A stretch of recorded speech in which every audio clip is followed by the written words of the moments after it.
Parents ridiculed me at my sibling's wedding, completely unaware that the catering service they had hired was actually my company. In response, I quietly instructed my team to pack up all the food and depart, leaving nearly 300 guests without a meal. I've always been driven by the desire to build something meaningful for myself, and that's precisely what I did when I embarked on my journey in the catering industry. What started as a modest food truck during my college years gradually flourished into a comprehensive catering enterprise, now with a staff of over 50 individuals who manage upscale events throughout the greater Chicago region. It wasn't an easy road. Countless late-night work sessions, multiple sacrifices, and unwavering grit all played a role. It took me almost a decade to get to this level, and I genuinely feel a surge of pride when I reflect on what I've achieved. This background helps contextualize the fiasco that unfolded last weekend at my younger brother Mark's wedding, an occasion that spiraled into utter chaos. For additional context, I have been estranged from my family for nearly 6 years. My mother passed away when I was just 14, and within a year, my father had married Jenny, who then became my stepmother. From the very start, Jenny expressed that she wanted no reminders of my mother, and my dad, keen to move on, allowed her to effectively erase my mother's memory from our household. That generated a great deal of friction between me and the rest of my family. My younger brother Mark, who was only 10 at that time, became extremely attached to Jenny, but I found it daunting to accept her sudden, domineering role in our lives. That initial discomfort set the stage for the growing distance between my father and me. The pivotal breaking point happened during my college years.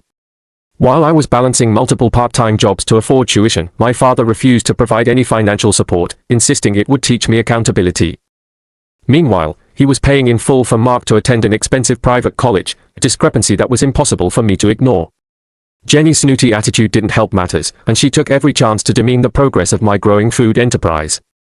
She sarcastically referred to it as me playing around with a food truck while showering Mark with admiration for what she considered a legitimate career in finance. After graduation, I mostly withdrew from them, limiting contact to certain holidays.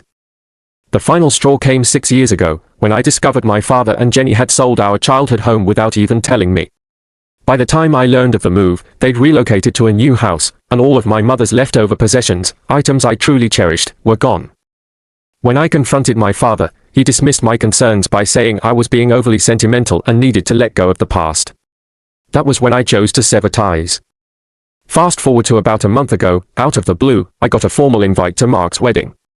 Attached to it was a brief handwritten note from him, expressing how he missed me and hoped to mend fences.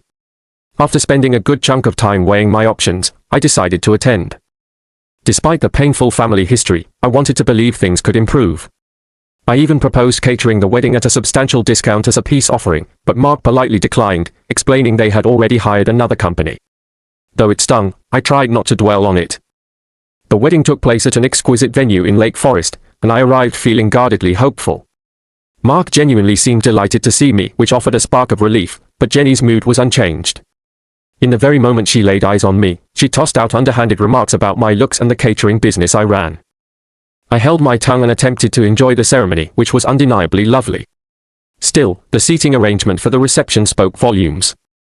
I was seated far from my immediate family, tucked away with distant relatives I'd scarcely met. It was a subtle yet jarring reminder that I was still on the outside looking in. Things took a dramatic turn at the reception. My father, visibly intoxicated, stumbled over to my table and began publicly chastising me, accusing me of attending uninvited, even though I had the formal invitation on me, then loudly proclaiming I was a disgrace to the family. He insisted that my very presence was undermining Mark's special day. Before I could even open my mouth to reply, Jenny joined in with dripping sarcasm, questioning how much money I could possibly be making as a restaurant owner. She even mocked my suit, hinting that I surely couldn't afford something so refined. The gall of it all left me speechless. Instead of confronting them or fueling the tension, I chose the quiet path and discreetly exited. Standing there, I realized there would be no reasoning with my drunk father or a spiteful Jenny who was practically relishing the opportunity to degrade me. I was on my way to my car when I noticed the catering staff prepping for the main course. Recognizing several of them, it dawned on me, the catering company that Mark had contracted had recently become part of my holdings. I had bought it not long ago, and while the original owner had stayed on in a managerial role, the entire operation now legally fell under my oversight. Double-checking with my operations manager confirmed my suspicion, this was indeed our event. I recalled my father's taunting, how he branded me a disgrace and claimed I was spoiling the wedding just by being there. Then it hit me, if my very presence was such an issue, there was no reason for them to benefit from my services. I ordered my employees to pack up everything and exit without delay. Within 15 minutes, about 25 workers had gathered all the equipment, the gourmet dishes, and supplies into our vehicles, then hit the road.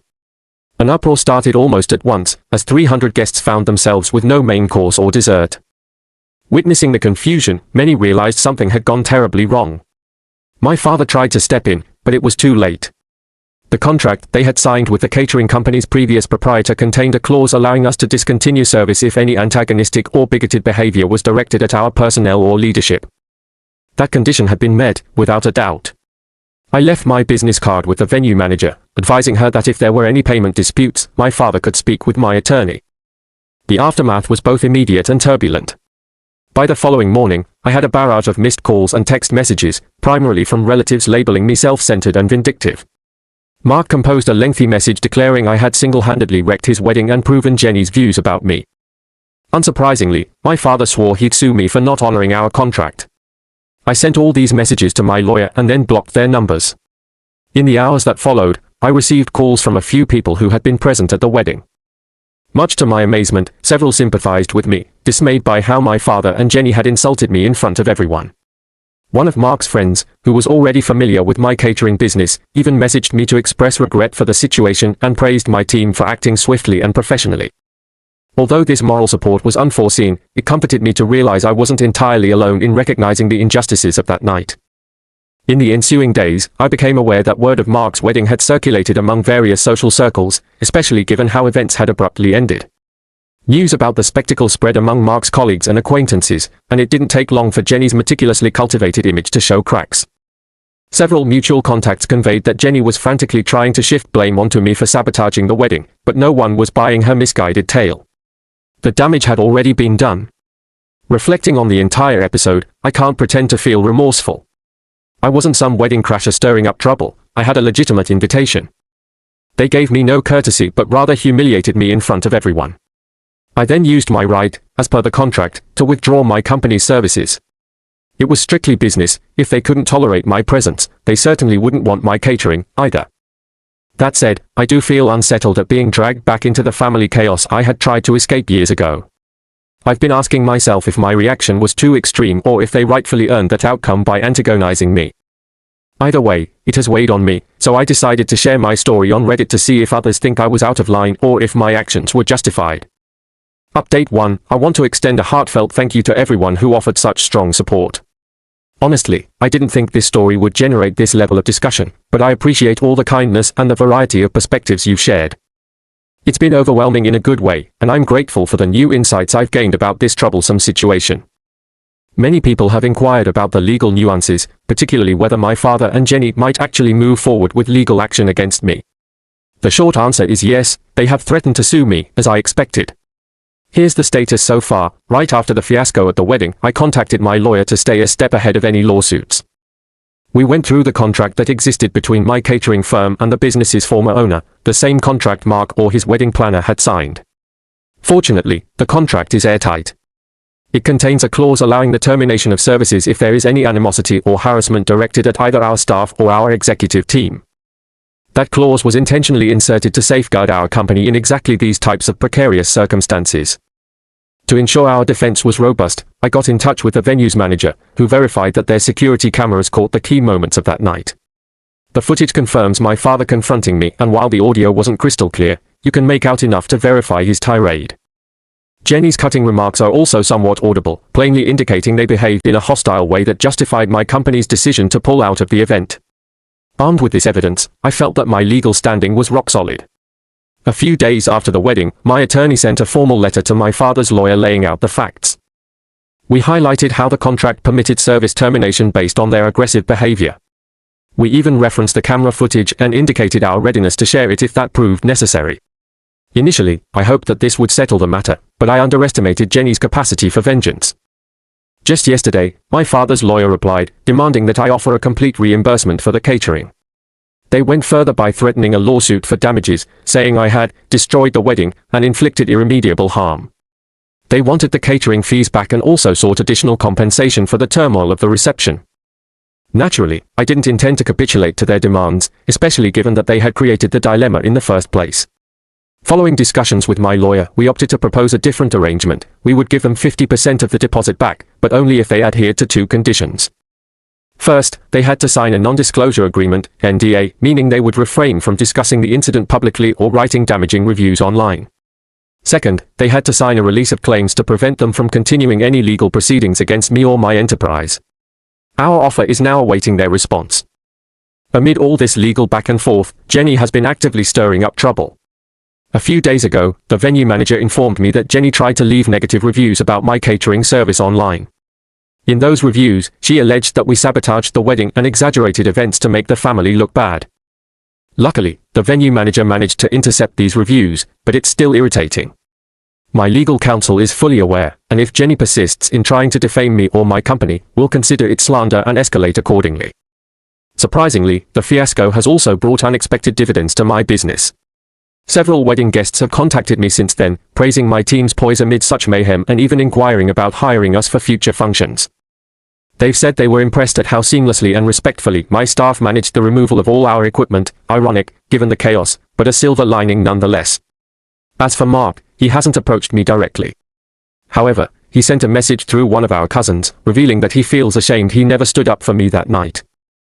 He explained he didn't want to create additional conflict with our father and Jenny, which is why he remained silent when the confrontation erupted. He apologized and asked for an opportunity to meet and talk it out. Part of me is open to giving him that chance, but the other part is wary. For now, I'm holding off on any direct interaction until the legal dust settles. On a personal note, I've spent a lot of time sifting through the emotional aftermath. In some respects, I feel validated for defending my dignity. I've been undervalued in my family for so many years, and this was the first time I'd taken such a firm stand, both personally and professionally. Still, the whole ordeal has worn me down. Even though I've kept my distance from my father and Jenny for ages, I had hoped Mark's wedding might be a celebratory occasion, only for it to morph into legal threats and disruptive drama. The weight of it hits me sometimes, wondering if there's any chance of returning to a semblance of normalcy with certain family members, or if I can reconcile with Mark, or if our bond is beyond saving. I don't have those answers at the moment. It's going to take time to sort it out. My primary focus now is on how my father and Jenny respond to our proposed settlement. If they agree to the NDA and the release, maybe we can all put this behind us. If they refuse and attempt more legal fights, I'll defend my rights and my company as strongly as needed. Either way, I appreciate the encouragement from everyone, especially in this hectic and nerve-wracking chapter of my life. Update 2. Since my last report, things have actually become more tangled, though I can finally say that the legal side has been taken care of. Let me rewind a bit to share something I found out recently. A business contact of mine, who had worked alongside the wedding planner Mark and Jenny hired, offered me more details about the issues that brewed leading up to the wedding. Apparently, the nightmare didn't just erupt on the day I showed up, it had been simmering for weeks. According to this contact, Jenny was a true terror from the outset. She demanded countless last-second adjustments to the floral arrangements, despite having previously signed off on them. She also clashed constantly with the event planner over practically every element of the celebration. The wedding cake underwent at least 3 redesigns because Jenny would flip-flop, and she even overhauled the table arrangement mere days before the ceremony, necessitating the reshuffling of over 300 guests, an inconvenient and expensive process. That wasn't the end of her overbearing behavior. She made disrespectful remarks about the venue's staff, insinuating they lacked the refinement she expected for such a high-end affair. This was particularly offensive because the staff there are widely regarded as consummate professionals and the venue is known for excellence. Jenny even approached the band last minute to push a new playlist, disregarding the fact that Mark and his fiancée had carefully selected their music months ago. In short, Jenny was meddling everywhere she could. My contact told me the event planner was on the verge of quitting multiple times, but she pressed on, determined not to abandon the wedding, even though Jenny's incessant demands and critiques had been emotionally grueling for everyone involved. Hearing this backstory somehow made me feel more justified. If I was exasperated just from the reception drama, the vendors had clearly endured far worse in the lead-up to the wedding. Now, regarding the legal matters, yesterday, my father's attorney finally reached out, signaling that they were ready to accept our settlement arrangement. I'm guessing my father, Jenny, and their lawyer had a lengthy internal debate before choosing to accept a partial refund and sign the NDA. This morning, they completed all the required paperwork and we processed a refund of 50% of their original deposit, minus any expenses already paid for ingredients, staff salaries, and transportation. Thus, that legal conflict has been settled. Their lawyers' correspondence was formal, devoid of apologies or admission of wrongdoing, which I expected. But at least they agreed to our terms, so I won't have to worry about them pursuing me any further in court.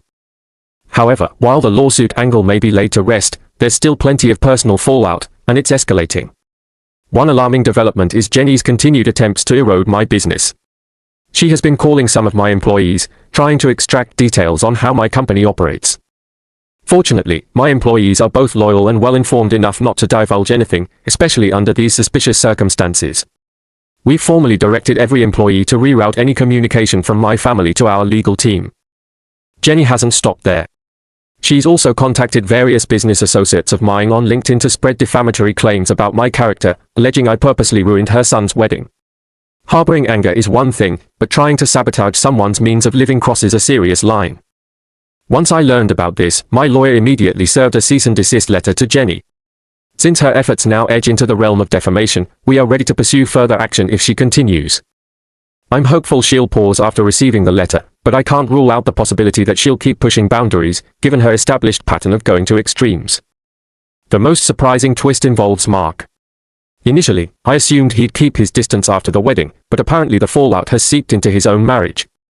Word from some cousins and shared friends suggests that he and his new spouse have already encountered a substantial argument over the events of the wedding night.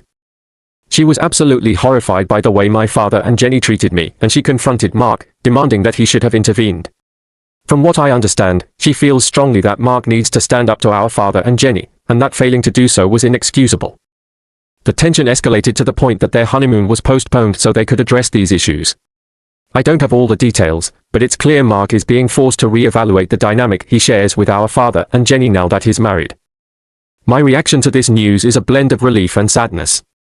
On one hand, it's validating to see someone else recognize just how wrong my father and Jenny's actions were. It affirms my perspective. On the other hand, I do feel compassion for Mark. While he bears responsibility for not speaking up, I realize he's been under family pressure for a long time.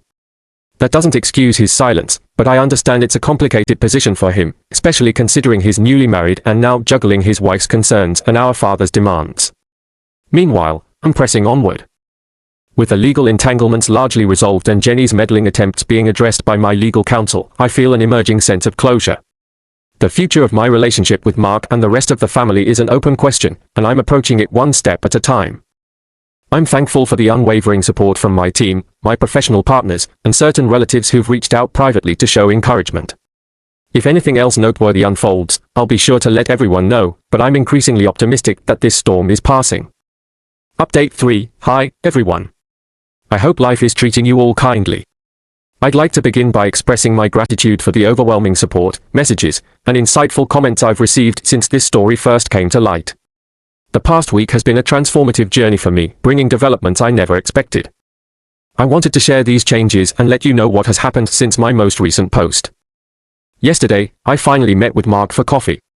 It was an emotional encounter, and I wasn't completely sure I was prepared for it, but deep down, I knew it was time.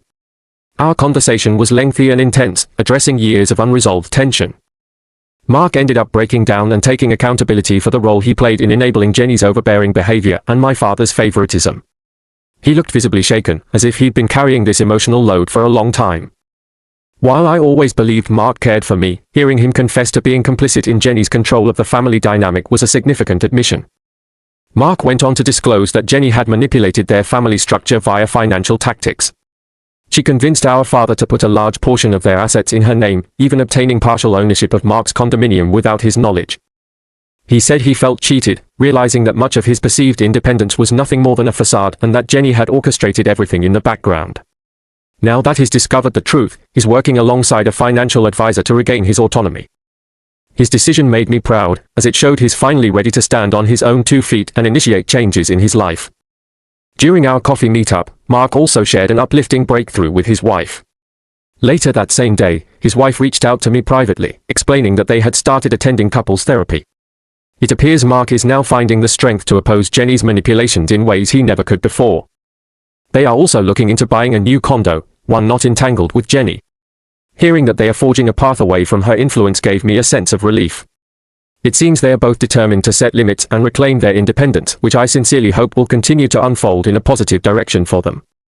Additionally, Mark's wife mentioned they are planning an intimate vow renewal in a few months. This smaller ceremony will place different members of the family at the main table, symbolizing their commitment to a renewed vision of what family means. This moved me deeply. It's clear they want to construct a loving and healthy family environment, one free from the toxicity that has been Jenny and my father's trademark for so long. As for Jenny and my father, they've been remarkably silent ever since the NDA was finalized.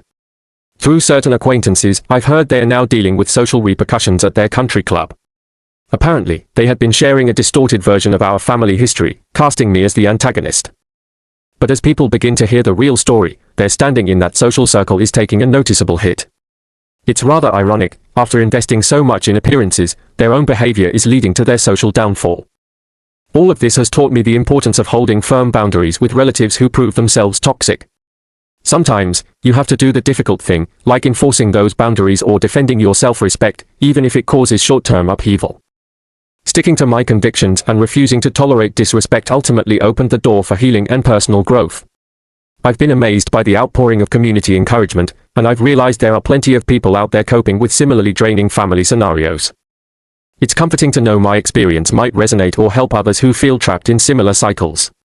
Life is undoubtedly too short to waste on harmful relationships, yet I'm also discovering that when people genuinely regret their actions, it might not be too late to build a better bond.